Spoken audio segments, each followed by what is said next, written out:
this truck driver's prayer was sent to me by a truck driver from Oklahoma City.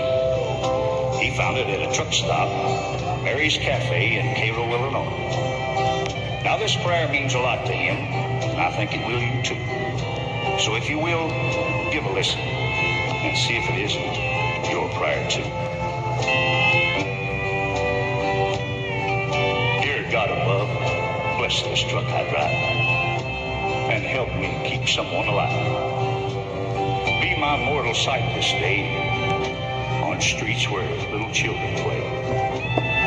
Bless my helper fast asleep when the night is long and deep, and keep my cargo safe and sound through the hours big and round. Make my judgment sound as steel, be my hands upon the wheel.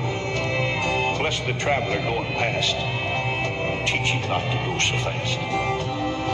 Give me strength for every trip, so I may care for what they should, and make me mindful every mile that life is just.